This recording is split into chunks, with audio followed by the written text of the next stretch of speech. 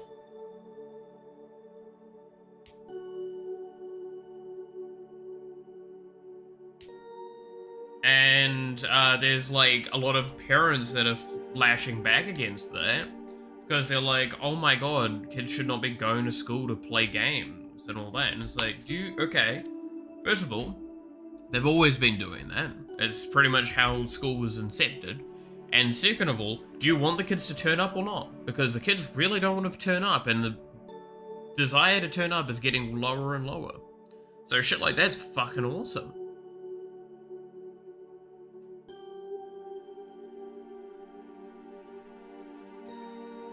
That guy gifted me my first deck after I had a surgery. Wasn't really dangerous. Yeah. Having a play/group to play with is the trickiest part. Yes, it is. Genuinely. In fact, one of the things... Sorry, I'm just moving around a little bit. One of the things that came up in a bit, like some stuff I was watching and like talking around this, is like the brackets in Magic the Gathering, right? So there's like two big things about it that need to kind of be acknowledged. One, you can game it very easily. It's not hard to make a bracket 1 or 2 deck that is just like an artifact storm deck off the top of my head. I mean, fuck. Really deviating for a moment. Let's go back to a deck. I've shown this on stream before, and I've tweaked around with it a few times here and there.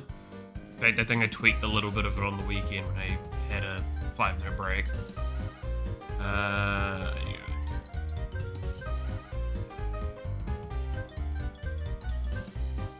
I keep forgetting for some reason when I search something, I have to search it a second time when I'm streaming.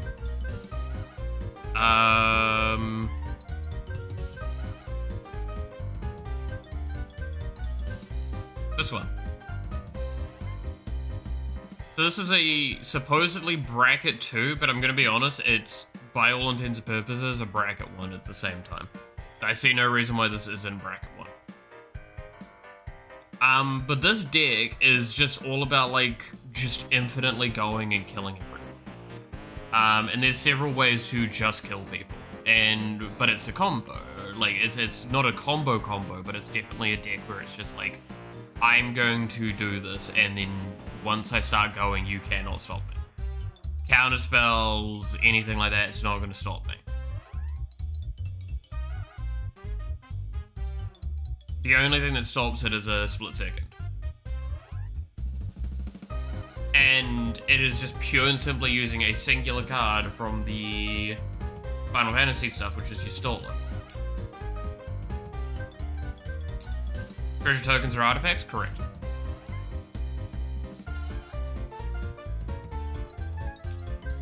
They're artifact tokens. Same as food. Same as glue, same as all of those sorts of things.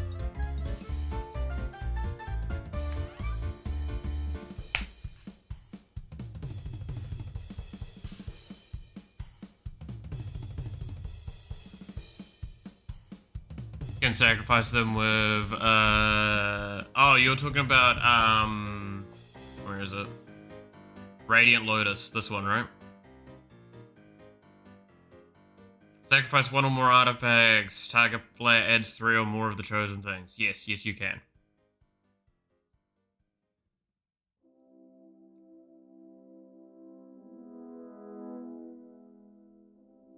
Hey, you devil, how's it going? The card you pulled, yes. No, I remember, and I told you about how it was an incredibly good card and is one of the main chase cards of this expansion. And the only reason I want to get it is because I want to put it into this deck. Because I do actually want to make this deck. This is a deck that I want to make because I want to have, like...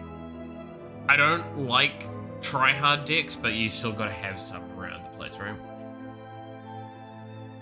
We're talking about Magic the Gathering. To be fair, we were talking about a lot of things. We're talking about old games for a while. And now we're actually talking about,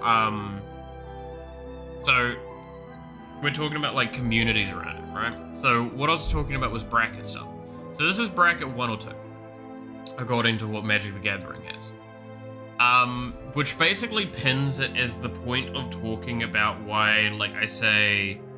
It's very easy to game it, but the problem with that system is not the system, it's the people interacting with it.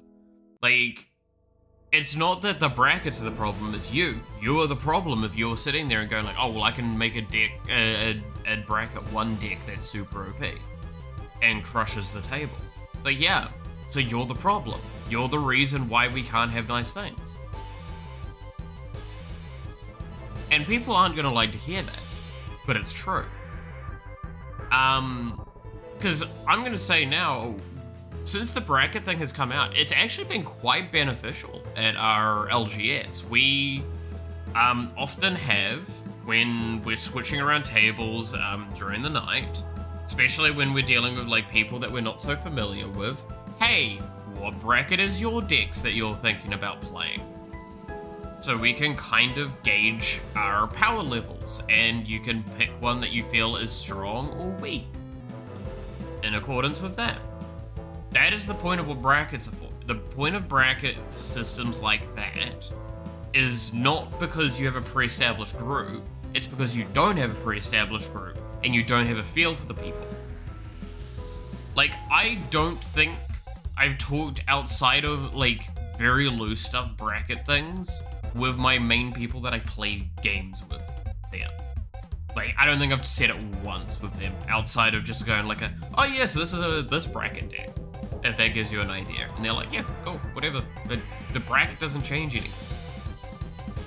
Because none of us play, like, CEDH, and very few of us play, like, even bracket 4, I'll be honest.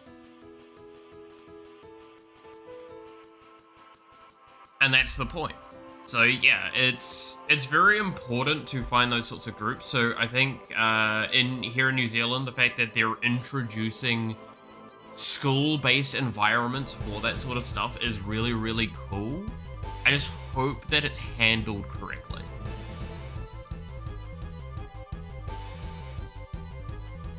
Went 3D, 2V. Still got a bunch of goodies and a couple of boosters. Nice. That's pretty cool. I mean, I've been playing a lot of Pokemon Pocket now, so I actually kind of understand Pokemon card game stuff, which is actually kind of surprising. It's a very simplistic game, but it has a lot of depth to it.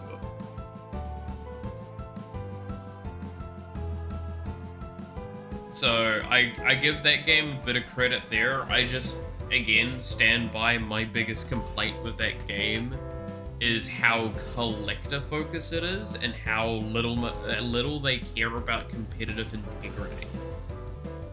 Because every expansion they release of Pokemon is a power gap on the previous one. It's really, really hard to use one that, like a deck that's a couple of years old now. That's always been how Pokemon's been.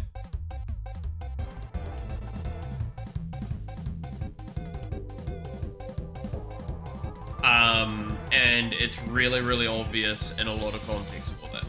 It's way deeper than the Pocket version. Yeah, I know that. That I do know. It's just a really good gateway to learning the game. knowing that the only stuff I knew about the Pokemon game before was that one really old Pokemon game that isn't actually how the trading card game plays.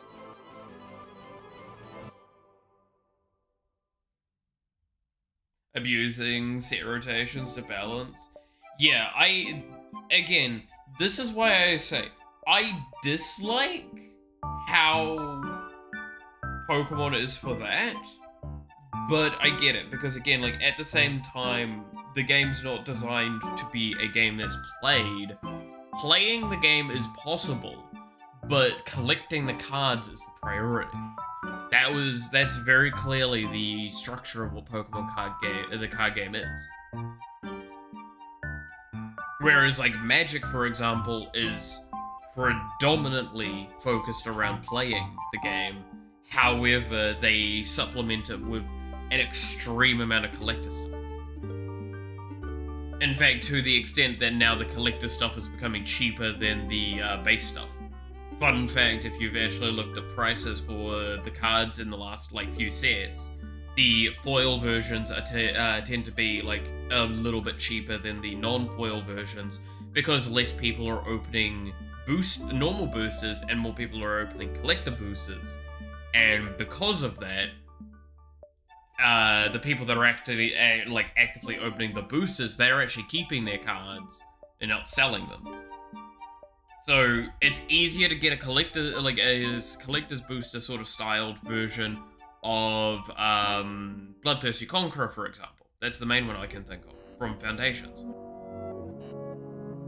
I'd say to compare Pokemon and MTG, I think they're very similar, but Pokemon goes deeper into resource investment mechanics.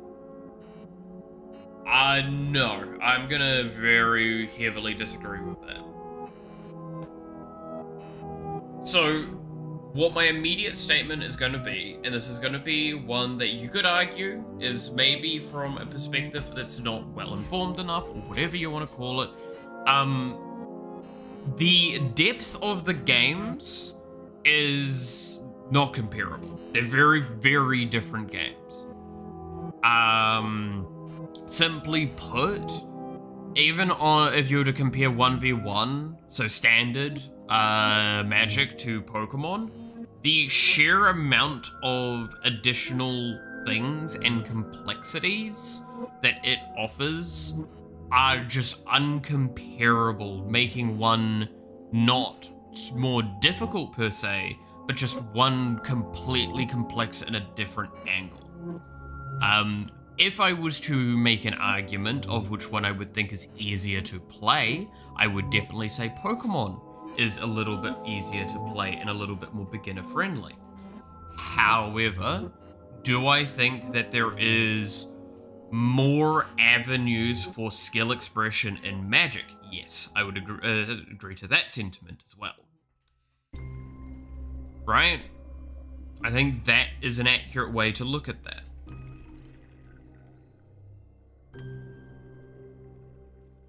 Because of the way it is and how it is. Planning ahead several turns, and you don't do that in Magic? Like, I'm just trying to kind of point out that, like, I get what you're trying to say, but it's also... Pokemon is a slower paced game overall, because you are set in what you can do each turn. Your resource lockdown is completely different.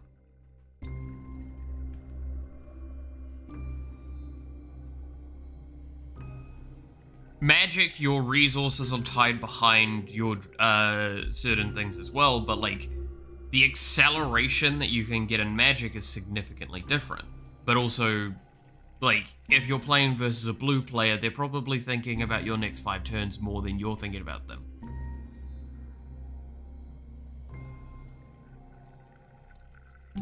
Pokemon is linear. See, that I'm a little bit more willing to agree with, because it's, again, that's why I say, like, it's not that Pokemon has you looking further, it's that Pokemon forces you to only look further at a higher level. Magic has you having to look at all of the board states. This is kind of where it comes to the argument of chess, right? Like, Magic is a lot like chess in that, like, you need to be thinking about several different moves and several different paths for several different turns, sure, but you also need to be actively working around what's currently happening more. Whereas Pokemon, it's a little bit more you're playing your own game and you're trying not to lose to your opponent.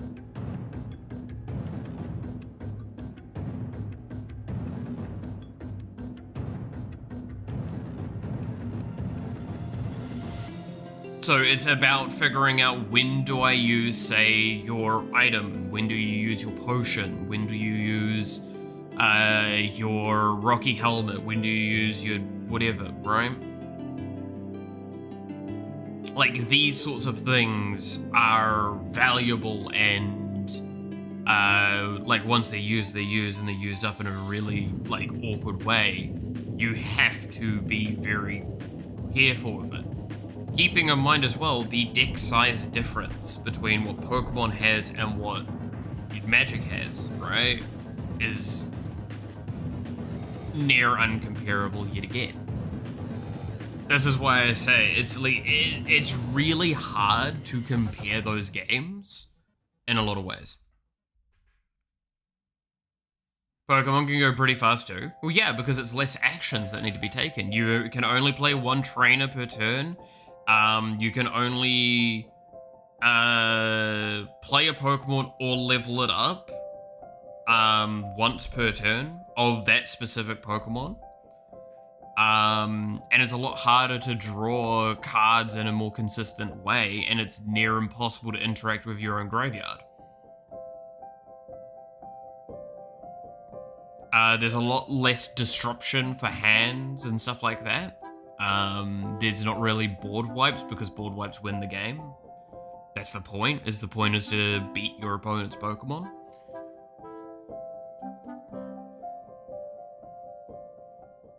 So Pokemon itself is a very fast game, but it's also that because of the minimal amount of actions.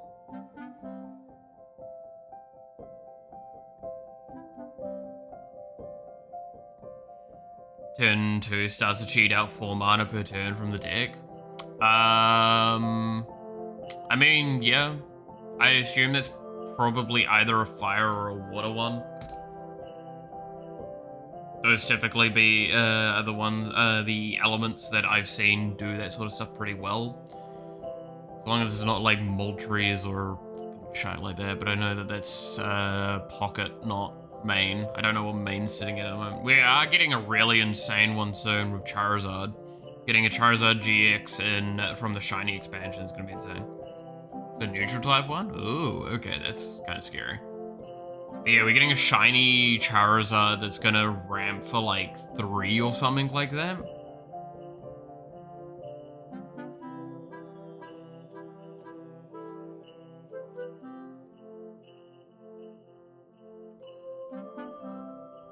It ramps itself for 3, I should say, off the top of my head.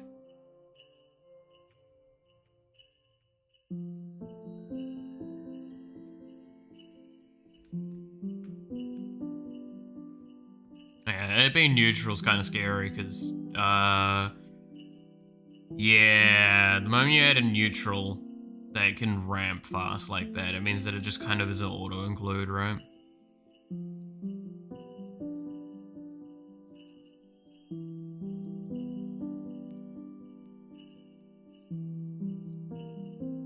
I mean, look, I'm still trying to build in Pokemon Pocket a Garchomp deck, and I'm trying to decide which Garchomp I want to play, because there's 2 in the moment. There's, I think there's a non-GX and a GX version.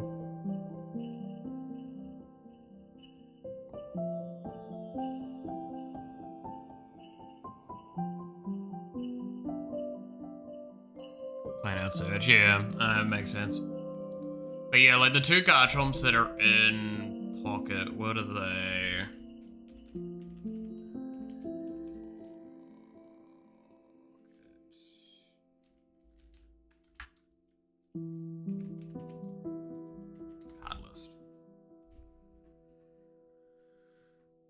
Get Lugia V and Lugia Star to evolve it while milling the 2 mons you cheat out with Star ability. Yeah. How complete is this? It says complete, but how complete is it?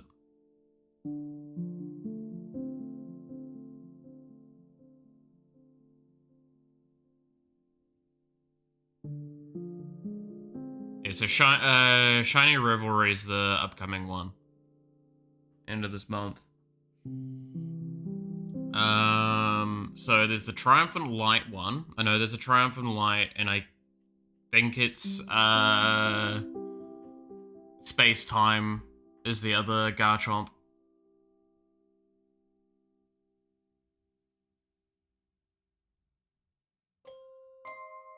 Because this one is fighting.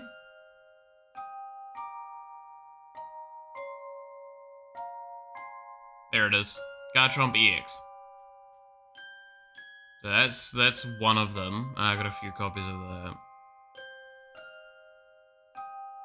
And then there's the original one. I'm trying to decide which one I want to play.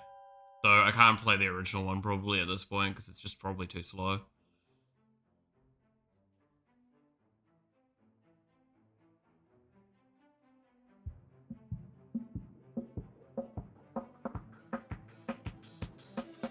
I did get the special Palkia though.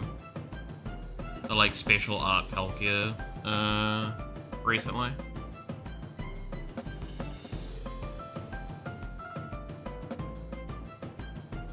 That like deals damage to the back line as well.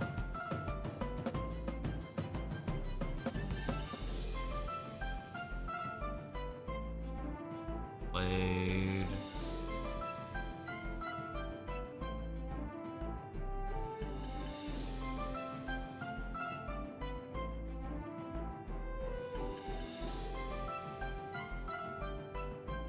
Here we go.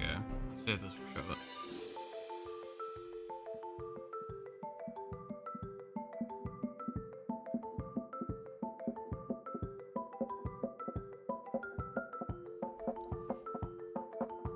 The fact that in Pocky you only need 3 slash points instead of 6 limits the game too much. Doesn't leave interesting times for interesting setups. Oh, trust me, it does. It still does. It's a lot faster. I'm not disputing that, but it's definitely still fun. But it does like again accentuate the problem that the game had, like Pokemon card game has in general, which is if you don't one-shot something, then is that Pokemon even worthwhile, right? Because this only does, here we go. So this is 2 power, 2 separate types of power for 100 damage. And it's the ability you're doing it for, regular sharing. You must discard a card from your hand in order to use this ability. Once your turn, you may draw a card. So you basically can use this to discard and draw. Whereas like this one is the recent one.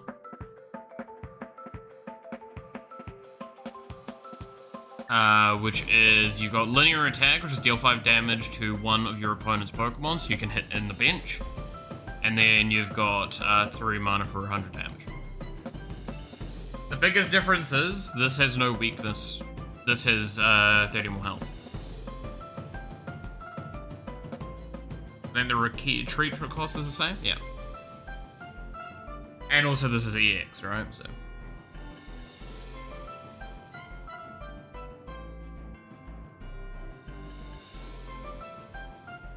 One of my curiosities with it is,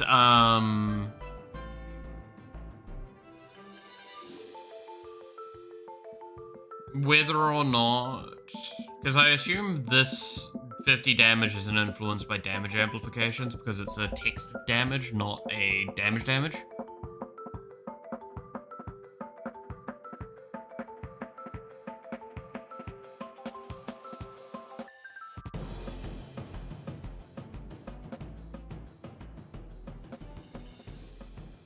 But yeah, like I'm a huge fan of that stuff.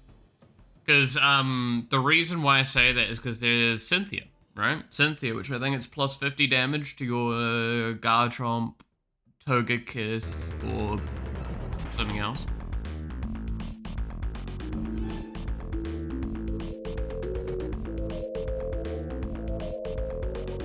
At the moment, I've been pulling so much from these packs because this is where the items are still for like Pokemon Communication, Giant Cape, Rocky Helm. Cyrus is also here. Cyrus is insane. Yeah, Cynthia, here we go.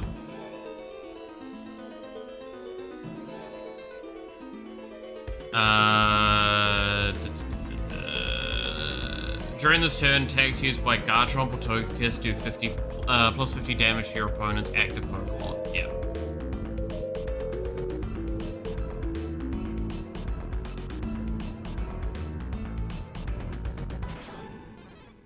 So, yeah, I'm pretty sure we're doing damaging and putting damage counters on it.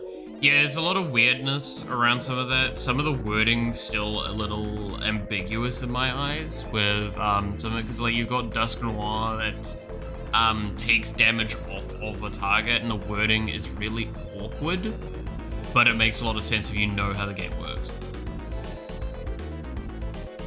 Because it means you can like take all the damage off of it so that it can actually overkill itself. That's fine, that's not the problem.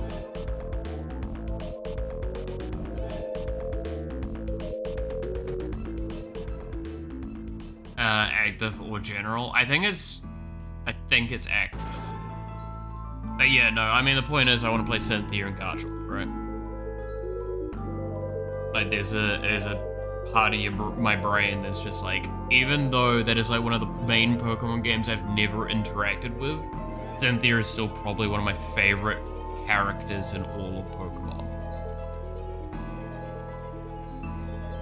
And Garchomp's up there and one of my favorite Pokemon as well. Like, you could easily see me having to and ah for a very long time if you told me to answer, like, who do I like more, Garchomp or Typhlosion?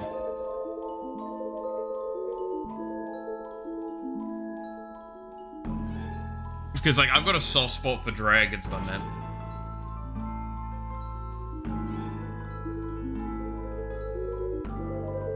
Waiting to pull a second Garchomp to play my full art Cynthia.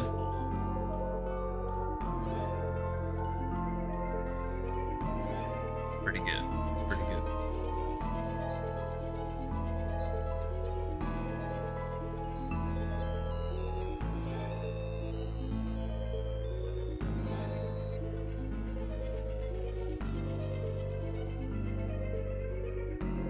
I mean, like, I stand by. I don't think I'm ever gonna get into physical Pokemon cards outside of, like, maybe getting 1 or 2 collector cards to just put somewhere. I would never play it, though. I'm only playing Pocket because it's easy enough to play. And, well, I'm not even really playing it at this point. I'm just opening packs. Because I'm so far behind on it, right? Like I said, I'm so locked in, still trying to get Rocky Helm, Giant Cape, and Pokemon Communication, and like Cyrus as well. Pulled the full art Gibble 3 times from the PvE event. I didn't pull him once, I don't think, from that. It made me very sad.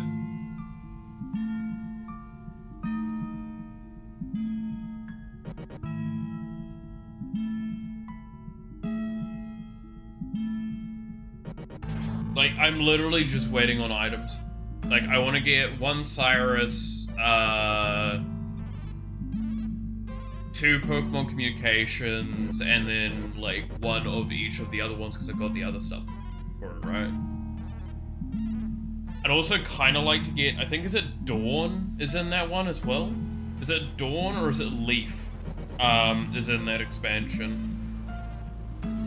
One of those 2 are in it, and I kind of want to get one of them as well. Because they're just a very, very useful trainer card.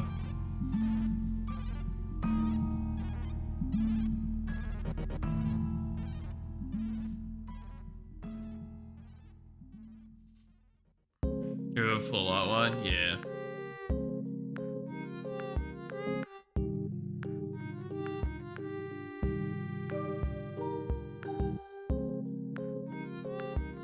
I mean, I'd love to get full arts, but again, it's kind of one of those arguments of if I can play the cards, I can play the cards. It's a digital game, so because of the styling of it, there's an eventuality argument that I'll just get it, unlike physical, where I have to just spend money at that point.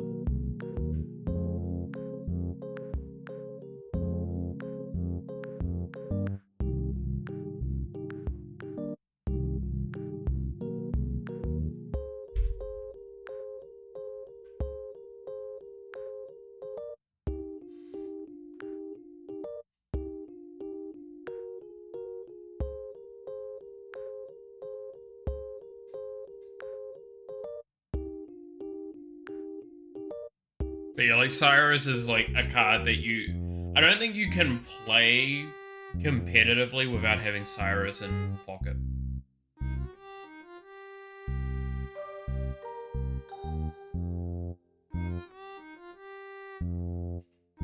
Pokemon Pocket is pack opening sim. Yeah, I'm gonna be honest, kind of is. You get what, 2 per day? And then you get like the Wonder Pick as well, which I think that's actually a really cool mechanic. I think they've handled their game very well overall for a lot of things. I think what I heard with the trading problems was fair. And the fact that they're looking to change those as soon as they can is kind of cool.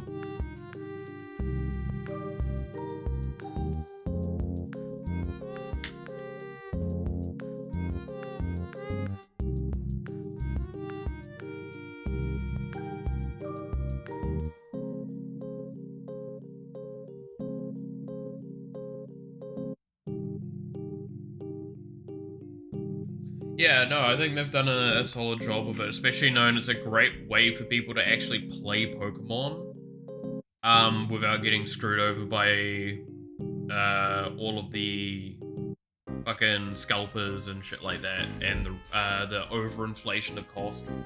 I still will call out my LGS for one thing, which is like they raise the prices of things so high to avoid scalping. The problem is that they, like, then basically us doing problems themselves from that. I should not be paying an extra $30 for something from an official source. Like, I'm just not gonna do that. Pokemon is the cheapest game to play competitively. Oh yeah, no, like, Pokemon... The thing is, right, is like, getting the most basic version of a Pokemon card is super cheap. So yeah. Also, don't be afraid of distracting me, because I'm gonna be honest, once you leave, I'm probably gonna fuck around for a little bit and then call it. I'm having an early stream close today, I think. Because I'm just not gonna be able to do anything. My brain's just not there for thinking for programming or doing well with design.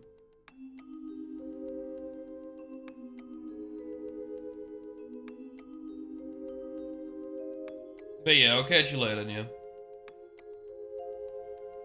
I'm just so fucking tired at the moment. Gonna probably end stream, make something to eat, and then just lie down for like a couple of hours, I think. I'm just not doing well, eh?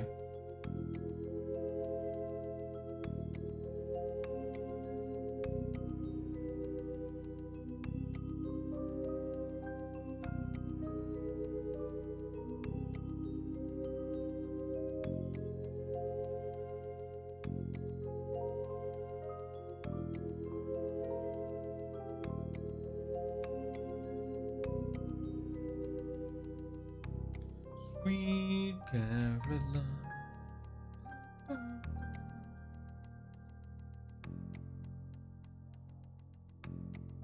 I also realized how many queens we've got in our list. got the Club Queen, the Lich Queen, and the Demon Queen. Dude, I like making fucking giant evil boss woman, man. It's fucking my style, I guess.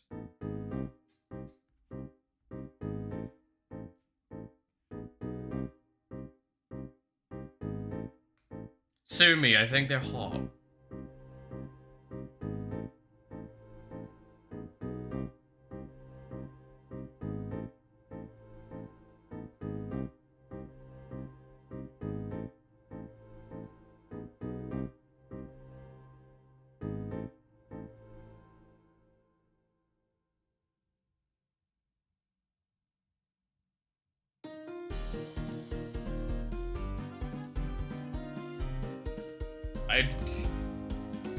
Dude, if you're gonna, you know, consider yourself sued. Fair. Look, you're gonna tell me that you don't think all of Juniper's forms, including her giant eldritch abominations, are hot as fuck, because I will fight you on this.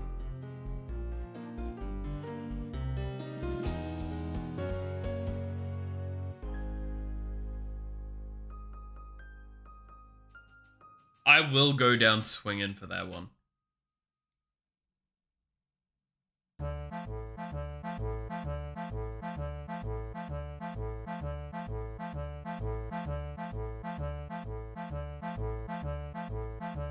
Clearly says way too much about my taste that I'm like, oh hell yeah, an eldritch abomination, you say.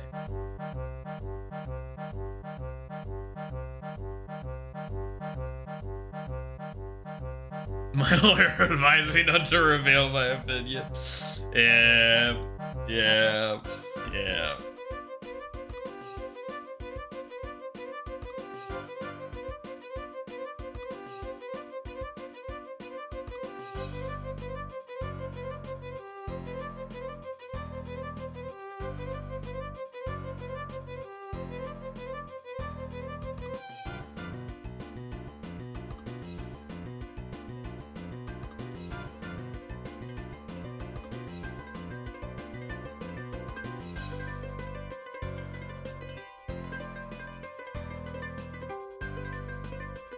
I still do chuckle to myself that this started off as like a shitpost with idols and stuff like that, and now I'm going like Demon Queen, and I was just thinking about another one that's just gonna be called, what is it?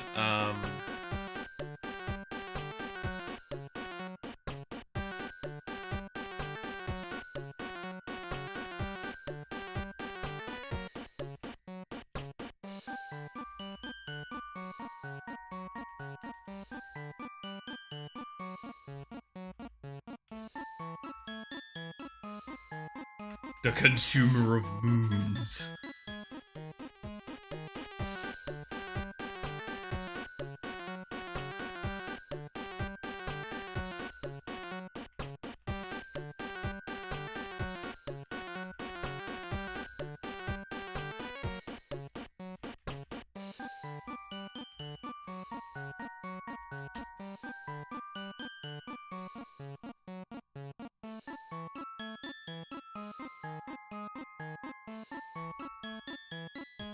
Giant moth.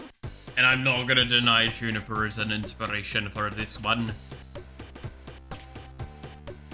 But I'm going to leave it as only a slight inspiration.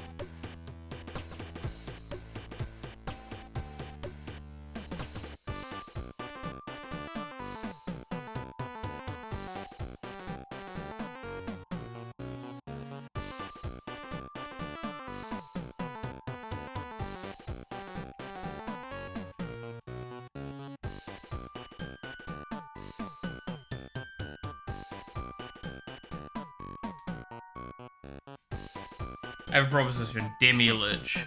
Every time a card on your side is destroyed, this card's mana cost is lowered. I mean, I could definitely do something like that. Yeah, no, 100%.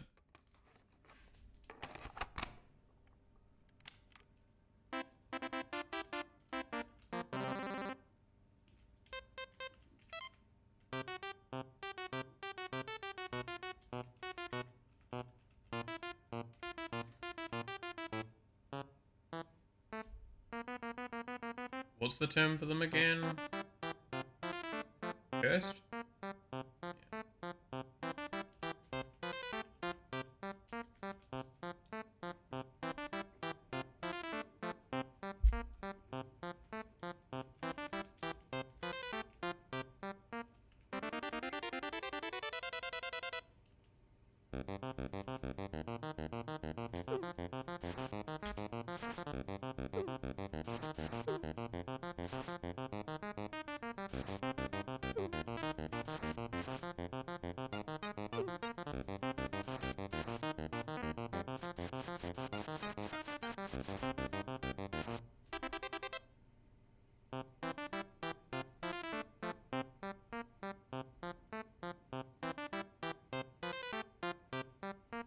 Corpse Collector.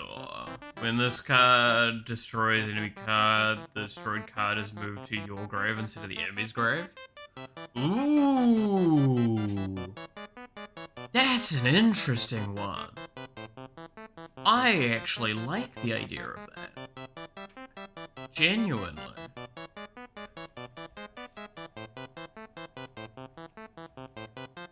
Wait, I'm gonna write that one first, because I've got a lot of weird wording I'm gonna have to do for that.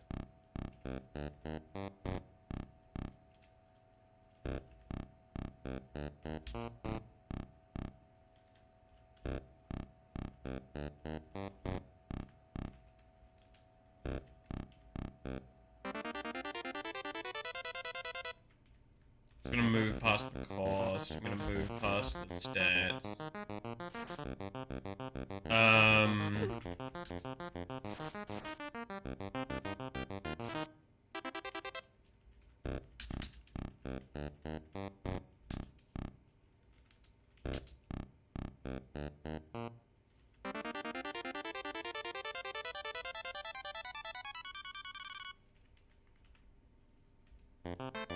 I love the idea of that.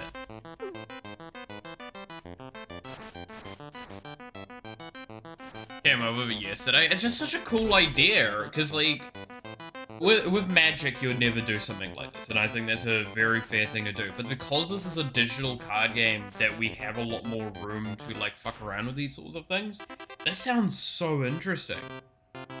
And this would kill a creature, it is instead sent to your grave.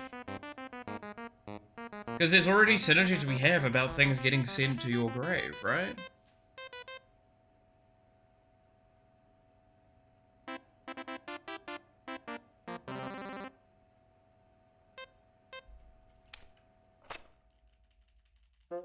The question would become, what do we give it for stats? Because it can't be an early card, so maybe cost 4. And then give it like 5, 4 in stats? Because it doesn't give you an immediate benefit, so we're taking 1 stat away for the effect. And that wouldn't be without it being acceptable.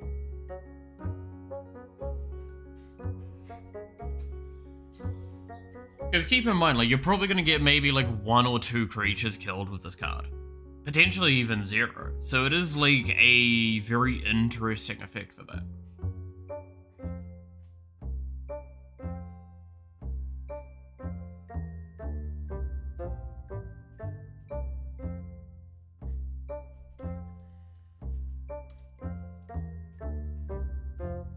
Yeah. But yeah, like the Lich one, I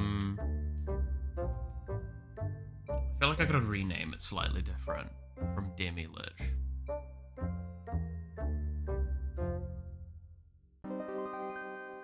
But I like the idea of just having, yeah, a card in hand that's like for everything that dies, it gets cheaper.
There we go.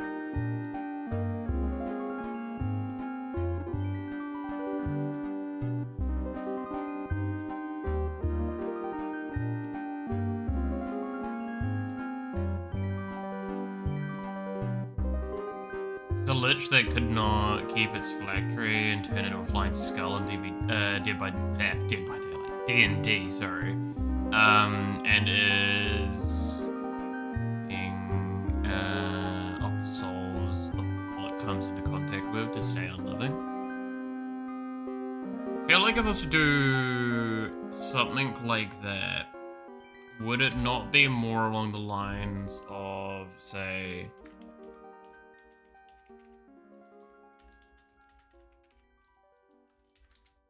I'll move past cost and stats for a sec.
What about like that? So when one of your creatures dies, you may exile it instead to summon this from your grave, and then at the end of turn, all talismans sacrifice a creature.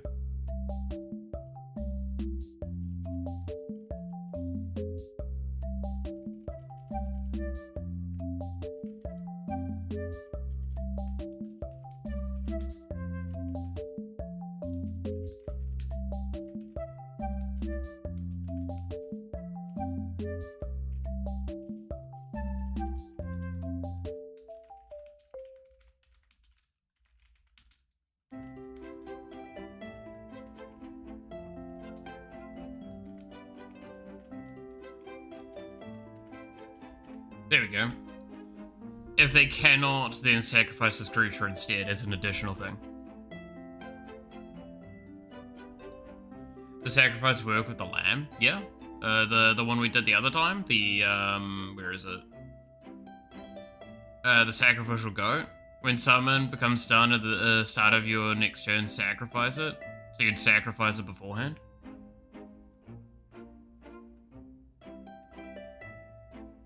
So with this, I'm gonna probably have the cost like quite high, but the stats obscene. Or I could actually, no, we could make this low cost, but make the stats obscene. And then when cast, it's stunned.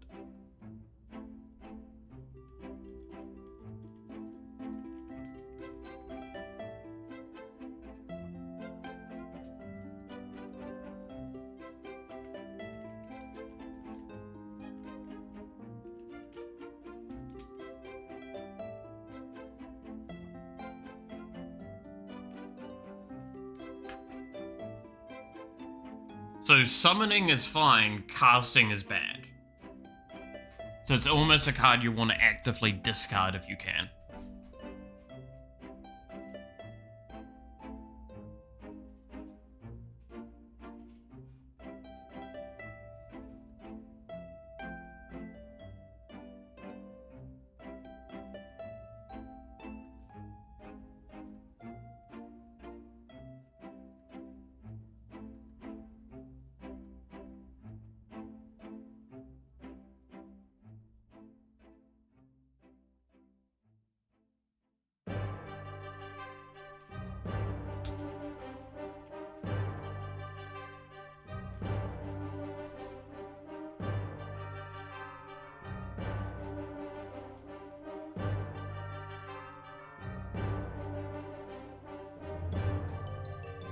But it does make this card look really easy to interact with if it is going to be a problem, because like you can't play this super early, because if you play this super early, it's just going to sacrifice itself.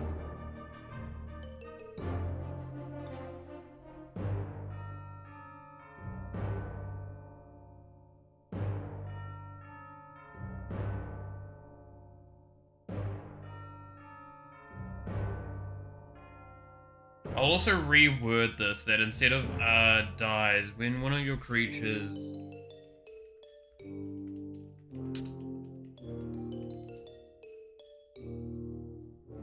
There we go.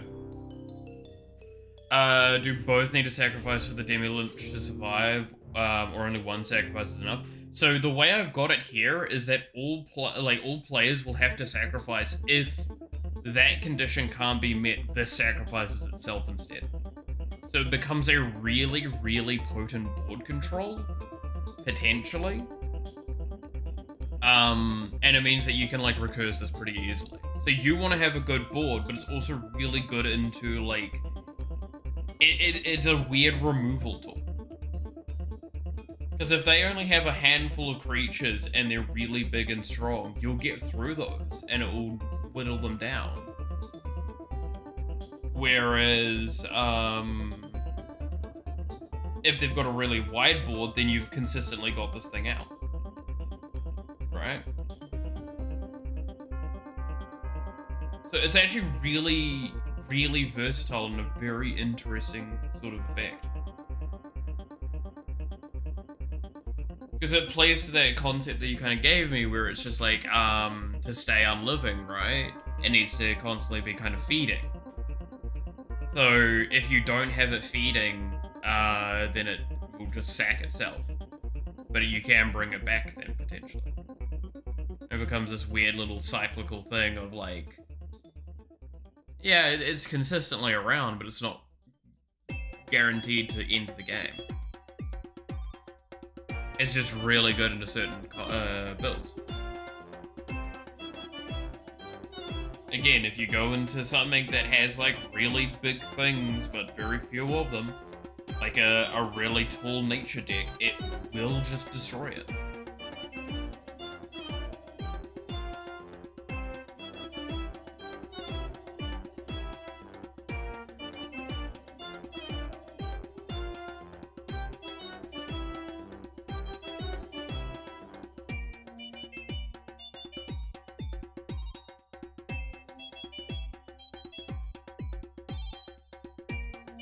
But like the point I kind of want to make with that is like potentially, right?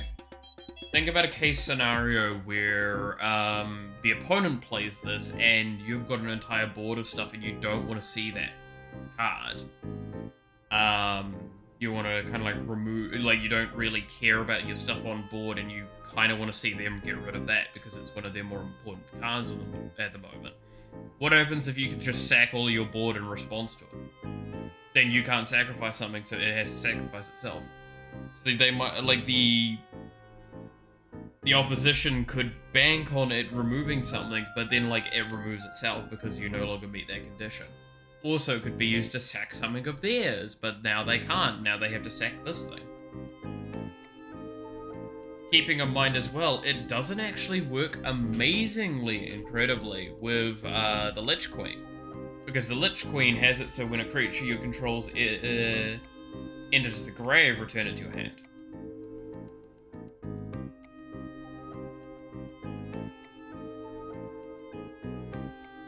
Also, let's change this wording a little bit. When a creature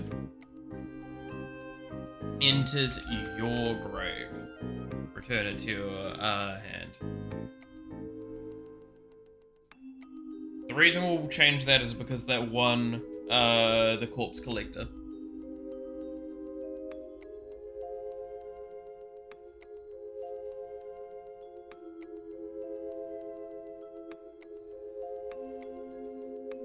So it synergizes with that.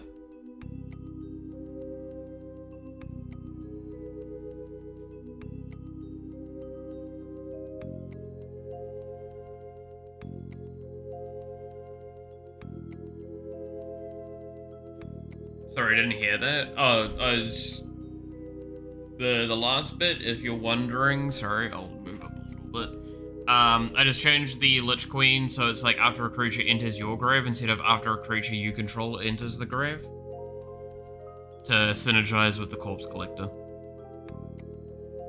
So now the Corpse Collector has it, so if when you kill with that, if you have the Lich Queen out, it will go to your hand. As well. So you would kill something, it would instead go to your grave, but then it would go to your grave and then it would bounce to your hand. Which is really funny.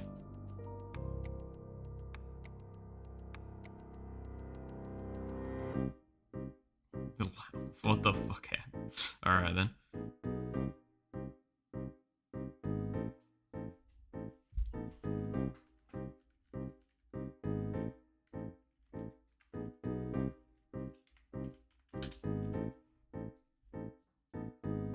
I like that synergy. Yeah, I think it's an interesting way because it's just a subtle change to wording that changes, or like a subtle change to the functionality that changes a lot of systems.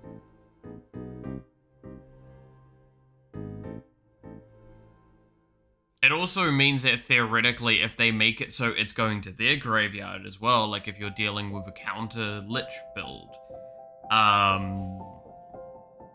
then like they can potentially punish you quite a bit.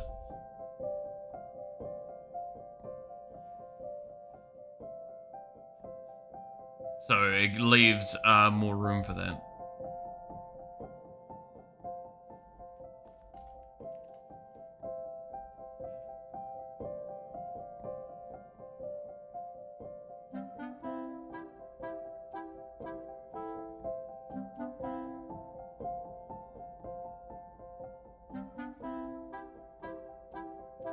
You know what I still stand by? I love the idea that, like, if things go well for me, and I can do those DLCs, I'm gonna have these characters set up, and it's like, hey, do you want to be this? And it's like, wow, it's almost like this was written for me. And it's like, yeah, almost.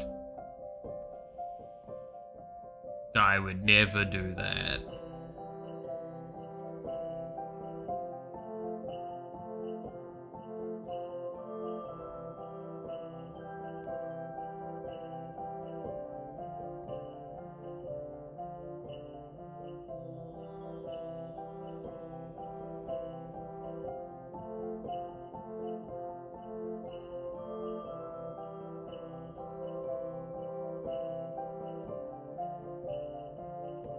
Elder God Maid? Yeah, did you know that was the one that we did the other time? The maid cafe owner. Elder Maid God. That's her typings.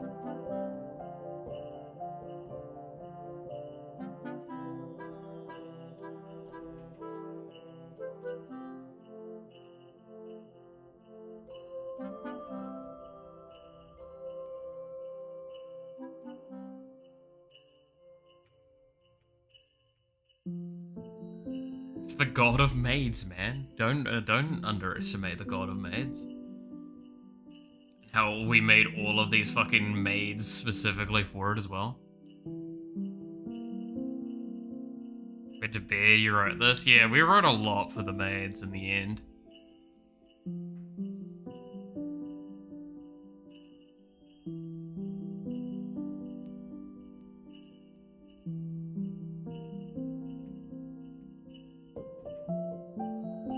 The maids were a really fun time building a archetype theming like that.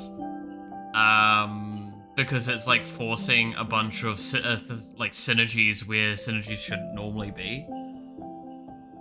Which was really, really fun. I liked that a lot.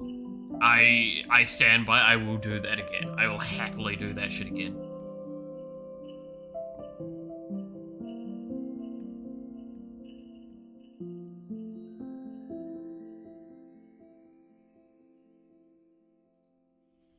Actually, you know what?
There we go.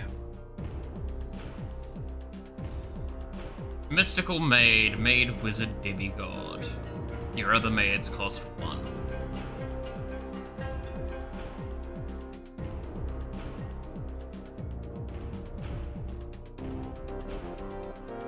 Instead of mystical, instead of wizard.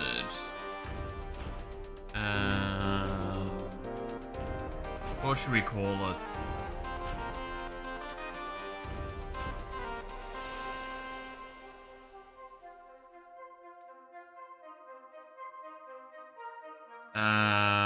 So, like, it's the duty manager, I guess, right? The shift manager?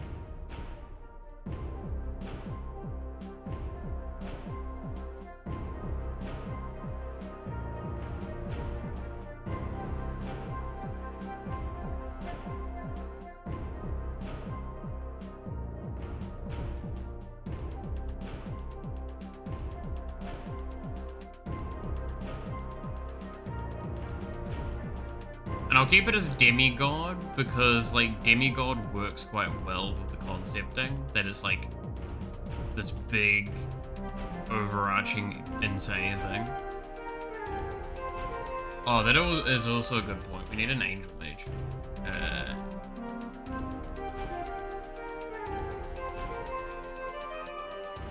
Hey, Matthew. Taking a break? Fair enough. I mean, I'm probably going to be calling it soon myself because I just did not sleep last night.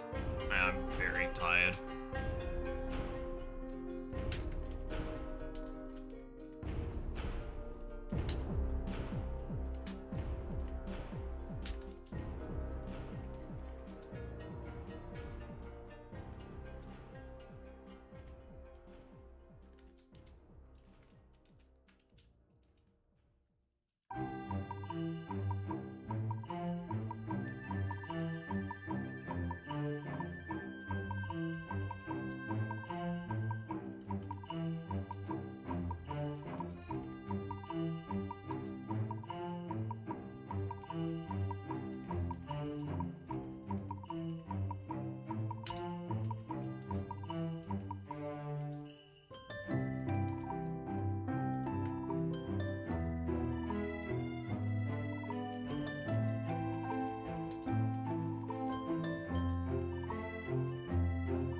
Here we go.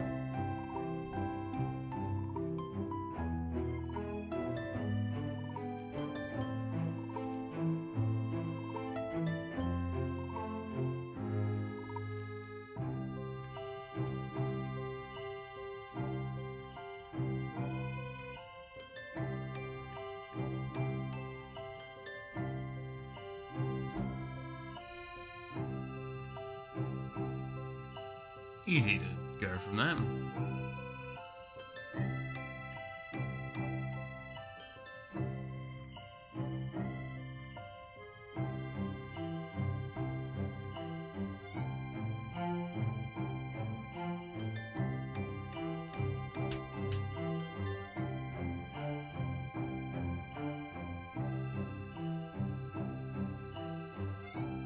Alright. Fun, stupid, like, build stuff we've got going. I'm gonna have to make an insect build in if I want to try and make that consumer of moons work. It's gonna be fun. Insects are definitely gonna be about just swarming the board, right?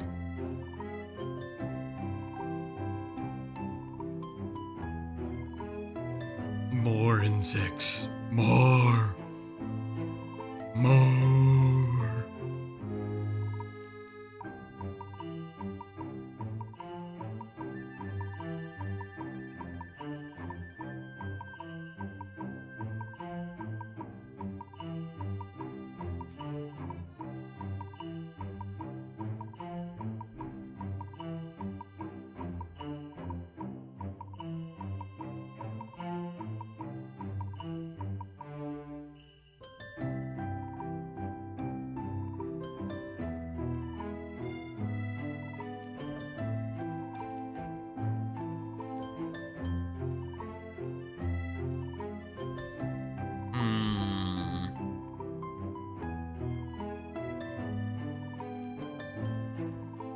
But yeah, no, I'm so slow today. I'm not able to do any brain-related activities, I feel. So that's why the game is sitting there, and I have written a couple of things in here.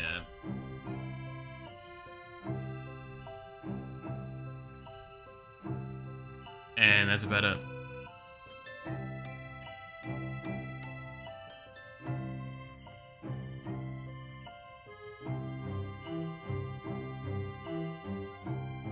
Have Hive, which spawns an insect at the start of turn, or an insect that is 0/0 but gets 1/1 for each other insect. I mean, yes, 100%. That's definitely what we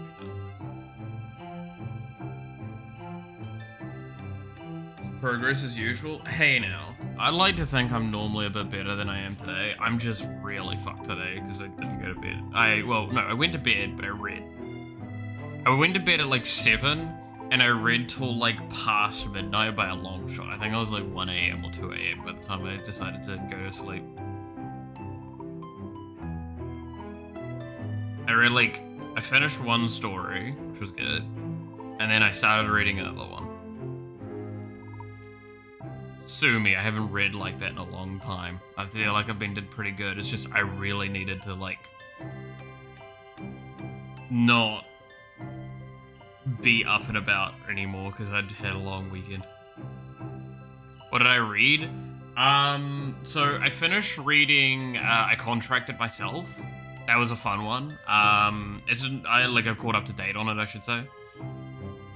That one's fun. It's got a lot of problems with it, but like it's an enjoyable concept and it's got a lot of silliness going on. I just wish that the pacing was a bit better. That's the main thing. The other one I started reading was a villainess story. I can't remember the actual name of it. But it's a really, really popular one, apparently. And it's really, really pretty. The story itself's a bit fragile at best. But, like, it's just kind of fun because the TLDR of it is that, like, she was, the main character was a pushover, like, an aggressively bad pushover in her previous life. She dies and gets reincarnated as the villainess in a story she read, and is now trying to act like the villainess still, but as a huge pushover. So it's like this fighting, conflicting concept, and it's really, really interesting. And then she's introducing, concepts from our world into medieval world, like tax evasion and franchising and other business bullshit like this. I'm not even kidding. She actually talked with a character about setting up like ghost companies in an overseas thing and like setting up overseas accounts and all that in tax havens. And it's like, you're actually like, holy shit. I'm not even kidding, like, it's straight up. In fact, one of the tools that she's given, this is the reason she talks about the tax evasion, is she's like, oh, this could be used to, like, evade taxes. And she's just, like, sitting there, and the way he looks at her, she's like, ah, shit, I need to kind of show that I know what tax evasion is, and that I'm not gonna tell about it. It's so fucking good. Oh, it's so much fun. I went to the festival taste to get a...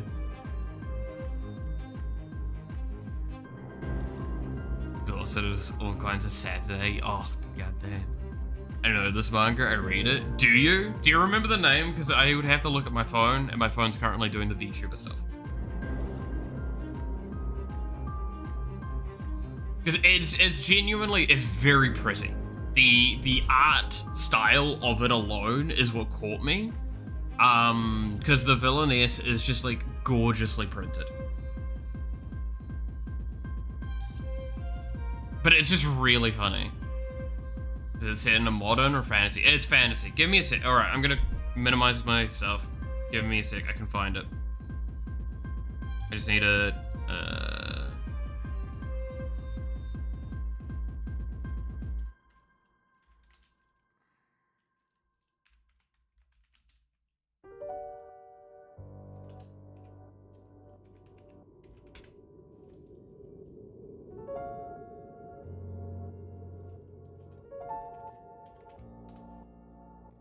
Isn't being a wicked woman much better? There you go.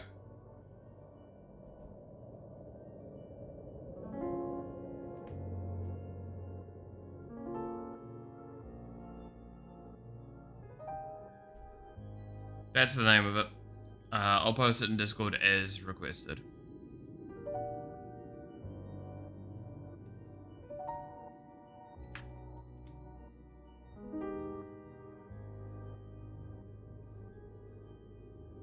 Committed tax evasion and became the daughter of an SS class villain. Dude, I love fucking this shit sometimes, it's great. But no, that one's really, really good. If you're wanting to know what I mean by the art style, by the way.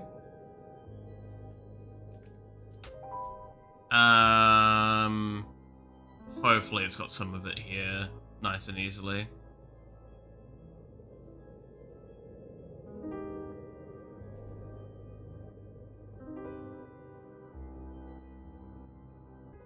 Comfort foods. Oh, yes.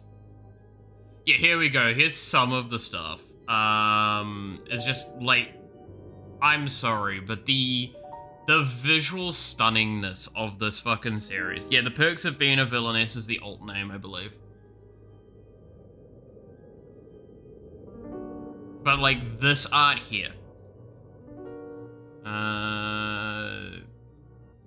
Please let me just open it up better.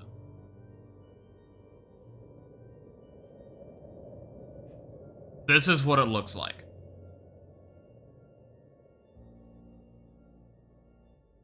Like, this is the main character.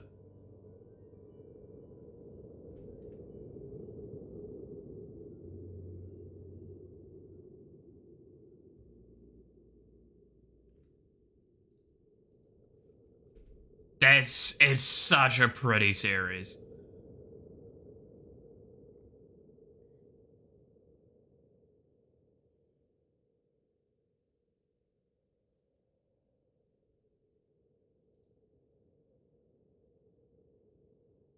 So I would almost recommend it just off the, like, the visual style alone and just some of the hilarity. Again, I'm not going to try and make the statement that it's like an incredibly good series. Just it's a fun one. If you like villainess stories a lot, you'll enjoy this one. I can say that for certain. But it's not like extremely deep or heavily intense. I do love something in it, and I'm not going to talk to it because it's really fucking funny. All I'll say is that it involves these three here. The main character, this dude, and the cat. When you get to the scene where those three first are all together, you'll understand really quickly why I came to love this series. By the end of that sequence, there's something that she walks away having over the top of the sky to do with this cat. And it's just so funny because I understand 100% where this guy's coming from, and I 100% get where she's coming from with it. And it's like so good. It's so good.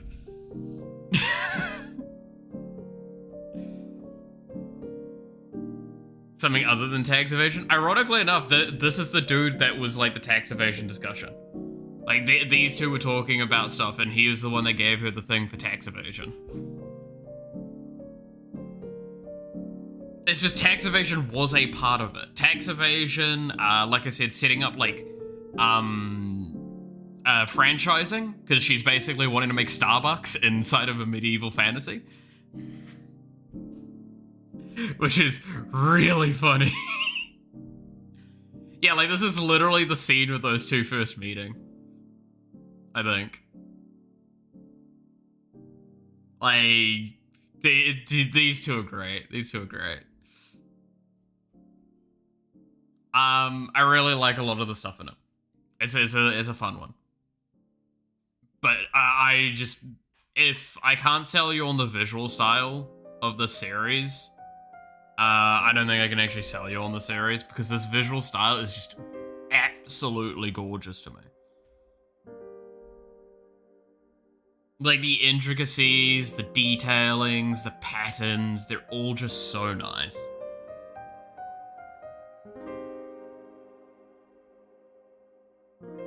Very fun series. Yeah, I spent, like, of my, what, 6-ish hours of reading, I spent like 4 of it reading that.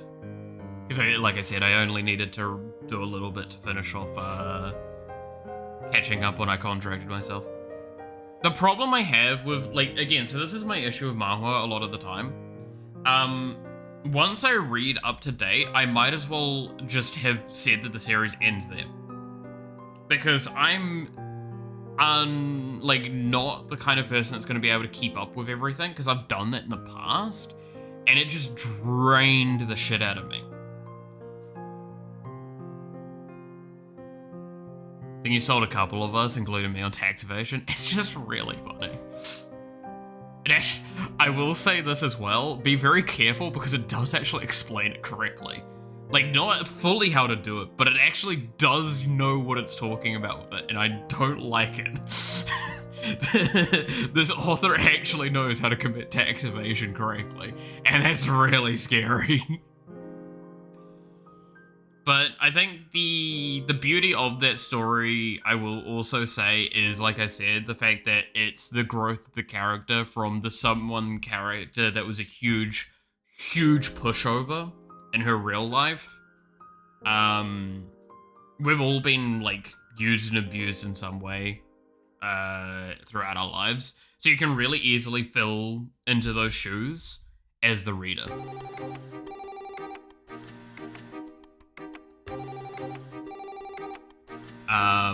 And it's a really nice therapeutic sense for that. At least for me, anyway.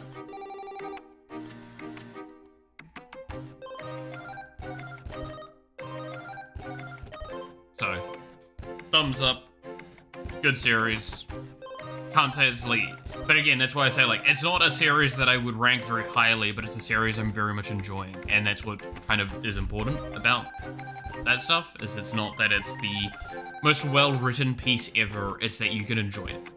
Those are the things you need to always, like, accept with a story. It doesn't have to be the next, I don't know, fucking Lord of the Rings, even though I don't really like how that's written.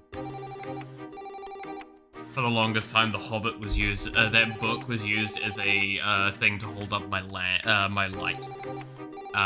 To get it over my monitor to light me up when I used my camera. I didn't actually read it very much, and I had to do a book report on it, and I still did phenomenally in that book report without reading more than, like, I don't know, a few pieces here and there of it.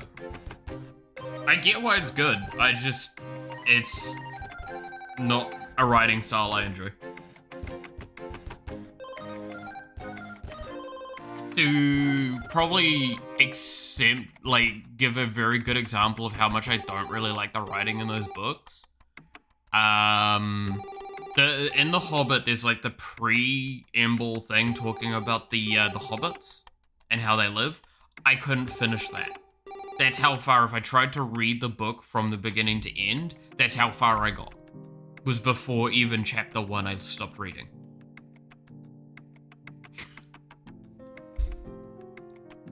Say what you want to that. Say what you want. I don't care. I've heard it all before.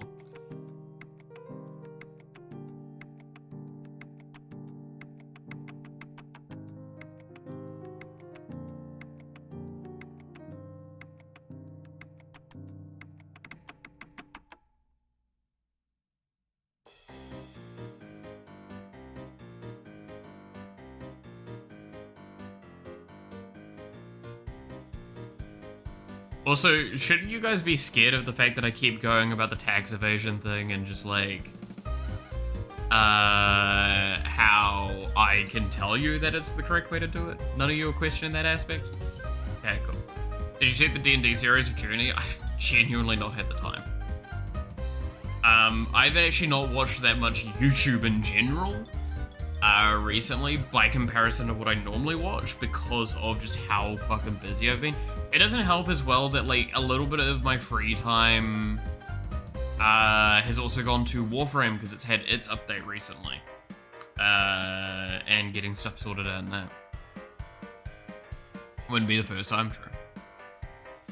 I don't even do my taxes at my age. I mean, to be fair, in New Zealand, most of the taxation systems are automated here. So outside of like querying and potentially and businesses, all of it's done automatically for you. Individual taxation is done independent. Because it's handled by businesses and they submit their reports and yada yada yada. Which is really nice, because it basically means that I just sit here, do my stuff, and get paid maybe some return from tax from time to time. Yeah, sweet $60 every annual.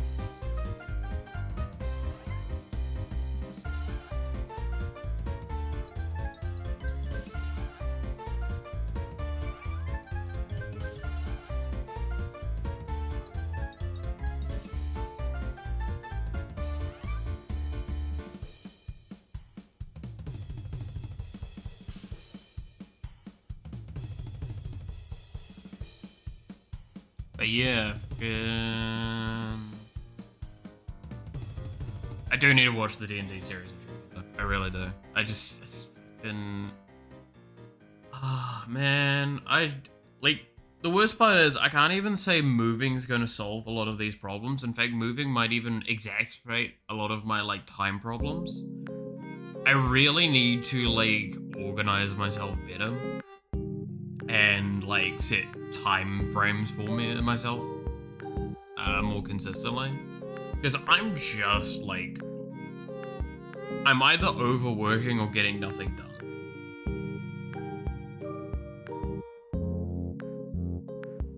Is playing a bunny girl? Oh, fuck, I really do need to keep up. Alright, I'll see what I can do. I'll probably have some time. As long as I rest correctly. It's surprising how much fucking time stream takes up every day. I'm streaming for like 5 hours or so every day at the moment. Well, not every day, but all but 2 days a week. Takes a lot of time out of your day. It really does. And then I've got all my other work that I need to get done. Like art commissions and stuff. To be fair, there's one that I'm working on at the moment. That I believe I'd be fine to show. I've shown it in one place already. It's really fucking funny. I won't give context to it though. But, yeah. This is something I drew. I'm still working on it. The coloration's off on that. I've already changed a few things. That is one of the things I'm working on.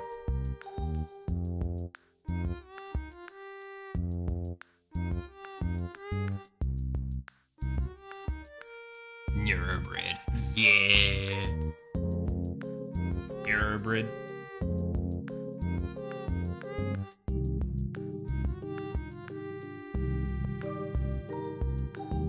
It's always good. Yeah, I'm currently making like moving animations and stuff for it at the moment. There's a couple other things. Is bread or be bread? The fact that you could like click to it being Eurobread as well, like immediately upon seeing it, is very nice to me as well, because it means that like I very clearly made it obvious what it would be.